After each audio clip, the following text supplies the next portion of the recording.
Dia kena waktu tu pukul 3 pagi lebih. Dia dah tidur dah. Dia terjaga sebab dia dengar bunyi something.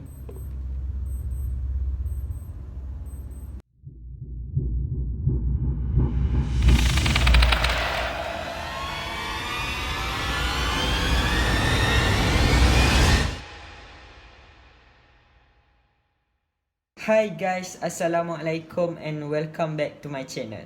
Untuk dalam video kali ini, aku akan ceritakan tentang pengalaman mistik yang kita orang, iaitu aku dengan member-member aku, alami waktu kita orang kat asrama. Benda ni berlaku 2 minggu atau seminggu sebelum kita orang balik daripada asrama dan tinggalkan sekolah. Sebab kita orang dah habis sekolah dan dah habis SPM. Apa yang peliknya untuk cerita kali ini, kita orang alami benda ni 2 minggu atau seminggu sebelum kita orang tinggalkan sekolah. Sedangkan sebelum ni, selama kita orang duduk dekat asrama dan sekolah tu, kita orang tak pernah mengalami benda-benda yang macam tu. Apa yang menariknya cerita kali ni, dia lain daripada lain yang tak pernah kita orang alami. Dan ianya berlaku 2 minggu atau seminggu sebelum kita orang tinggalkan sekolah dan asrama. So aku harap korang enjoy untuk video kali ini dan layan ceritanya sampai habis. So cerita pertama yang kita orang hadapi, iaitu bukan kita orang lah. Yang pertama waktu tu Husaini. Dia waktu tu tengah dalam dom sorang-sorang. Dia tengah baring tak silap aku. And then sesuatu benda yang kita tak sangka lah berlaku, iaitu katil kosong. Korang tahu kan, kalau asrama katil kosong, tilam dia kena lipat. So ada papan je lah waktu tu. Ada papan, adalah tilam, tapi tilam tu kena lipat. Waktu tu saya ni duduk seorang baring. Dia dengar ada benda lompat atas papan. Dia bunyi papan lompat. Ada benda lompat atas papan tu. Korang bayangkan. Aku pun tak dapat bayangkan sebab aku tak ada waktu tu. Tapi benda tu berlaku dekat saya ni.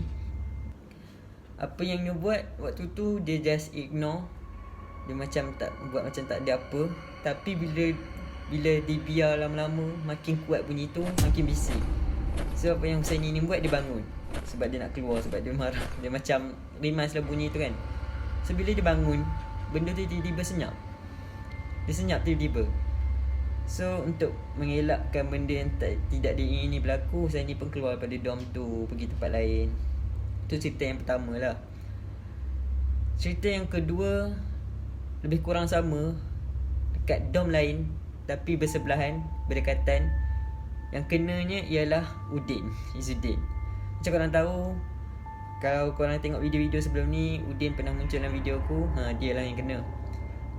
Dia kena waktu tu pukul 3 pagi lebih. Dia dah tidur dah. Dia terjaga sebab dia dengar bunyi something. Jam aku kacau. Untuk pengetahuan korang, kita orang form 5, sebabkan COVID kan, kita orang SPM. Form 5 untuk asrama kita orang ada 17 orang je. So tak ramai. 17 tu pun setiap dom, macam dom yang Udin duduk ni ada 2 orang je. Dia dengan seorang lagi, dia ni Alif. So tak tahu datang daripada mana pukul 3 pagi bunyi tu. Waktu tu semua dah tidur.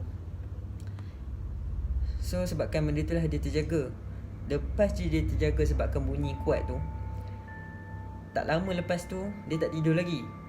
Dia dengar bunyi sama yang macam saya ni alami tadi. Bunyi katil yang kosong, ada orang lompat atas tu. Bagi aku sendiri, aku tak alami benda ni.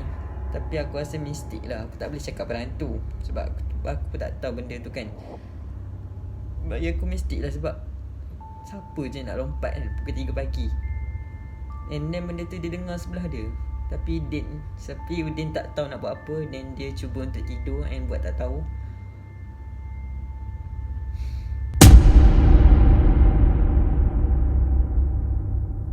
Okay, ni cerita aku pula. Cerita aku ni lebih kurang sama je macam Husin.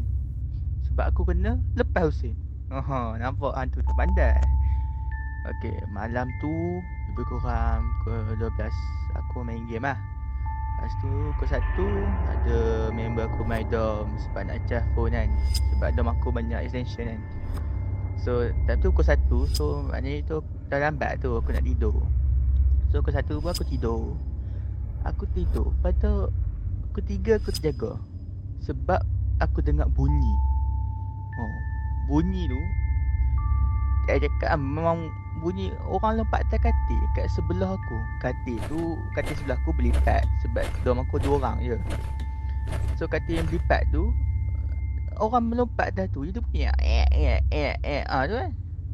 So aku bangun buka mata tengok tak ada orang. Tapi bunyi tu ada. Yang tu aku buat bodoh lah kan. Aku pejam mata balik. Lepas tu aku dah nak tidur tu, pang, bunyi besen besar atas dom aku. Dom aku kan asrama aku ada banyak tingkat, so aku tingkat paling bawah. Kat dom tengah tu aku dengar bunyi besen jatuh. Boom, kuat. Time tu tak cakap banyak dah. Time tu aku buka phone aku buka flashlight dia. Lepas tu aku buka YouTube, aku buka ayat 1000 dinar. Aku buka lama-lama. Jam tu takut lah. Lepas tu dah berkurang sejam tu, aku rasa benda tu tak kacau dan aku pun malas nak layan benda tu kacau. Aku tutup semua, aku tidur. Lepas tu aku bangun balik, apa lagi story time lah semua. So aku tak tahulah benda apa yang lompat tu kan. Takkanlah domek dia kan, dia ni Alif. Sebab kalau Zaini tu waktu tu dia terjaga pun kena. Dia terjaga. Mungkinlah orang boleh cakap dia ni mamai ke bangun tidur ke apa. Tapi Husaini pun kena benda yang sama, sebiji. Dan waktu tu Husaini tak tidur, memang jadi depan mata dia. So kita orang tak tahulah benda tu datang daripada mana, bunyi tu datang macam mana kan. So itu cerita yang kedua. Cerita yang ketiga pula, benda ni aku alami sendiri dengan member aku iaitu Izzat. Waktu tu kita orang pergi DM, Dewan Makan. Siapa yang tak tahu DM tu apa? DM tu singkatan bagi Dewan Makan. DM, Dewan Makan. Waktu kita orang pergi ambil air tu tak ada apa pun. Lepas je kita orang balik pada ambil air tu, macam mana nak cakap, ni ada poshka warden tau. Poshka warden, rumah warden. Kita orang kena lalu depan rumah warden tu untuk masuk ke dalam blok. Waktu kita orang lalu kat poshka tu, lampu menyala dengan terang lah macam biasa malam kan. Elok kita orang langkah daripada poshka tu nak pergi ke depan rumah warden untuk masuk ke dalam blok. Lampu dekat poshka tu terpadam dengan sendirinya. Mungkinlah korang boleh cakap kan, rosak kot, takkanlah tiba-tiba terpadam. Tak rosak sebab sebelum tu menyala switch lampu tu ada belakang kita orang dekat tiang pos tu. Betul-betul belakang kita orang, tapi belakang kita orang tak ada orang. Siapa yang tutup? Mungkinlah kalau rosak kan, kita boleh cakap lah lampu tu berkelip-kelip ke apa. Tapi lampu ni terpadam terus, orang tutup, tapi tak ada siapa tutup. Belakang kita orang, switch tu dekat tiang tu belakang kita orang, tak ada siapa. Waktu tu kita orang 17 orang kat asrama. Waktu tu dah separuh dah balik, tinggal 8 orang yang tak habis exam lagi, stay dekat asrama. Kita orang 2 orang, tinggal 6 orang kat dalam dom semua. Siapa yang tengah main tu? Warden dalam rumah. Kita orang tak tahu sebab memang satu switch lampu, memang lampu tu satu switch je kat situ, yang tak tahulah siapa tutup. Kalau nak cakap rosak, esok pagi tu, esok malam tu, hari seterusnya lampu tu menyala dengan baik, switch tu boleh berfungsi. So memang ada orang tutup, tapi tak tahu siapa. So lepas je kita orang kena ganggu kat pos tu, kita orang masih bersangka baik lah, tak ada apa. Kita orang tak tegur sangat lah kan. Tapi macam kita orang macam betul sikit. So lepas kita orang pada lalu kat poshka tu, kita orang pun lalu depan rumah warden and then masuk blok. Masuk je blok, dom kita orang tinggal 2 je yang dom ada orang. Sebab ramai dah balik kan, tinggal 8 orang. So 2 dom je yang ada orang. 2 dom ni betul-betul sebelah rumah warden tu. Masa masuk ada dom tu, and then kita sampai depan dom tu, Tiba-tiba korang nak tahu apa jadi? Kita orang dengar pintu kena hempak kuat-kuat. Pintu, kita orang tak tahu pintu dom ke pintu tandas ke apa, tapi kena hempak kuat-kuat. Wait, sebelum korang cakap tu orang member kita orang yang main, tak, salah. Sebab blok kita orang macam nyau. Dia macam tengah ni court, sini ada direct dom, sini ada direct dom. Dia macam 2 blok tapi digabungkan. Macam faham tak? Dia 2 blok tapi tengah tu ada jambatan. Tengah tu court. So yang kita orang lalu ni dom yang 2 dom yang ada orang tu belah ni. Yang kita orang dengar ni belah ni. Belah ni tak ada orang langsung. Memang 3 tingkat tu kosong. Daripada atas sampai ke bawah, bawah sampai ke atas tak ada orang. And then bunyi pintu tu kena hempak kuat-kuat kat belah sana. Sebab main. Tak ada angin. Kalau ada angin, semua pintu kena bam. Tak ada angin. Kuat gila bunyi. And then kita orang dengar bunyi pintu tu. Kalau tak salah kita orang kan, kita orang dengar bunyi kat RSA, aras atas. Tingkat atas sekali, tingkat 3. Memang tak ada siapa RSA tu. Tingkat 2 pun tak ada, tingkat 1 pun tak ada. Ni kan tingkat 3, tengah-tengah malam. Mana ada orang. So kita orang pun tak tahu. Kita orang tu macam terhenti. Kita orang tengok sekejap. Macam so waktu kita orang terhenti, kita orang tengok sekejap dah sebelum kita orang sambung perjalanan nak masuk dom depan ni je. Kita orang dengar bunyi something lagi. Ada bunyi halus je suara dia. Dia jerit, "Oi." Tak tahu siapa. Nak cakap member kita orang 6 orang ada kat dalam dom belakang kita orang. Kita dengar bunyi dekat depan. Dia dom tu memang semua gelap. Memang tak ada orang. And lampu pun kita orang tak pasang. So siapa yang main? Sebab itulah aku cakap cerita kali ni mistik. Aku tak cakap berhantu sebab aku pun tak tahulah benda apa yang main. So aku cakap mistik lah sebab aku tak tahu kan benda tu apa. Nak cakap warden dekat rumah warden dekat sebelah. Ni kat depan kita orang memang tak ada orang. Memang gelap sebab kita orang dom 2 orang je yang ada, dom 2 je yang ada orang. So kita orang tak buka lah lampu depan tu kan. So memang gelap. So kita orang pun terus masuk dom. Tak banyak dah, tak fikir dah. Terus masuk dom. And anggap benda tu tak ada apalah. And then cerita yang terakhirnya yang mistik adalah waktu kita orang lepak dalam dom. Waktu kita orang lepak dalam dom, aku dengan 2 orang member aku lagi lah duduk atas katil. Ini aku nampak macam benda menitik. Dalam masa yang sama ada Husaini dengan Firdaus tak silap aku. Dia masuk dalam dom. Daus tegur, benda apa yang jatuh tu? Lepas aku pun nampak lah sebab aku nampak macam air. Ini aku terfikir air datang dari mana. So kita orang pun buka lampu dom. Bila kita orang buka lampu dom, kita orang tengok katil yang aku tengah lepak ni ada tumpuk basah. So kita orang macam siapa bagi basah ni, air mana tak? Sebab tak ada sumber air pun. Memang kita orang dapat lampu, kita orang check tak ada sumber air datang daripada mana pun. And then kita orang memang nampak, aku dengan Daus nampak air menitik dari atas. So kita orang pergilah panjat, kita pegang silik tu, tengok bocor ke apa, basah ke apa, tak ada, kering. Itu menjadi persoalan lagi satu lah. Kenapa, dari mana datangnya air tu? Memang kita orang cari punca air tu tak ada, datang dari mana, tak tahu datang dari mana. So salah seorang daripada member aku pergi dekat air tu cium. Bila kita orang cium, bau air tu bau wangi. Pelik kan? Tapi itulah apa yang kita orang alami, hadapi.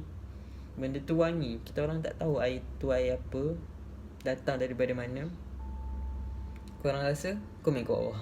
Sebab aku pun tak tahu, member aku pun tak tahu. So benda ni mistik lah bagi aku. So conclusionnya bagi aku, cerita ni bagi aku tak nak namakan cerita hantu sangat, tapi cerita mistik. Dan yang peliknya, yang specialnya bagi aku lah, benda ni berlaku seminggu hingga 2 minggu sebelum kita orang keluar pada asrama. Sebelum tinggalkan sekolah ni, tinggalkan asrama ni, seolah-olah macam nak bagi kenangan kat kita orang. So kita orang ambil lah benda ni sebagai kenangan manis. Tak adalah manis sangat, kenangan misteri lah, yang terakhir sebelum kita orang tinggal kat asrama. Bagi aku benda ni misteri lah. Tak tahulah bagi korang macam mana, bagi orang lain macam mana. Sebab nak cakap hantu pun tak tahulah. Sebab sepanjang aku duduk asrama ni, macam korang tengok video-video sebelum ni, kalau korang tak tengok, bagi tengok dulu video-video yang aku cerita hantu, cerita seram. Kebanyakannya tak ada pun hantu yang betul-betul kita orang nampak. Macam kacau-kacau macam tu je lah. Mungkin maybe memang ada benda tu. So apa yang aku cerita malam ni, bagi aku lah kan, benda-benda ni semua tak tahulah berhantu ke tak, disebabkan hantu ke syaitan ke apa, kita orang tak tahu. Sebabkan itulah aku namakan cerita ni cerita mistik. Sebab kita orang tak tahu datang daripada mana, punca daripada mana, kenapa, mengapa dan semua. So yang jadi tertanya-tanya kepada kami ni sebagai Form 5 Pro Max waktu tu, kenapa 2 minggu hingga seminggu sebelum kita orang keluar benda ni kacau kita orang. Benda ni terjadi kat kita orang. Tak tahu kenapa. Macam tak ada alasan, tak ada sebab. Kita orang pun tak tahu benda tu datang dari mana, benda tu betul-betul berhantu atau ada sebaliknya, kita orang tak tahu. Tapi kita orang ambil benda ni sebagai satu pengalaman lah. Pengalaman terakhir kita orang kan sebagai pelajar dekat situ, pelajar sekolah kat situ, pelajar asrama dekat situ. Sebab kita orang dah keluar lepas tu. So selepas pada tu kita orang keluar, and benda tu lah menjadi pengalaman kita orang. Sebenarnya tak ada benda mistik sangat pun sepanjang kita orang 5 tahun 3 bulan dekat sekolah ni, dekat asrama ni. So untuk yang kita orang hadapi ni 2 minggu, seminggu sebelum kita orang balik ni, bagi aku nak cakap bantu pun tak tahu, tapi bagi aku namakan sebagai mistik lah. Sebab kita orang tak tahu kan punca daripada mana apa semua. So itu je lah untuk video kali ni. Aku tak ada konten sebab member-member aku semua dah hala tuju masing-masing, dah ada haluan masing-masing. Kita orang pun dah habis sekolah. So doakan kita orang berjaya dunia akhirat. Doakan semoga kita semua diberikan kesihatan dan diberikan ketenangan sepanjang Ramadan ni. By the way, aku record ni waktu ni dah Ramadan yang kedua. So aku harap korang mendapat berkat daripada Ramadan ni dan korang gunakan Ramadan ni sebaiknya. Sebab kita tak tahu kan tahun depan kita jumpa lagi tak Ramadan ni. So itu saja untuk video kali ni. Doakan aku berjaya, doakan kawan-kawan aku berjaya, doakan masing-masing mencapai cita-cita masing-masing. So that's all for this video. Thank you for watching. Jangan lupa subscribe, like and share. So korang boleh komen kat bawah konten apa yang boleh aku buat. So korang juga boleh komen kat bawah konten apa yang boleh aku buat supaya YouTube aku ni still hidup, still ada video. So that's all. Thank you for watching. Bye.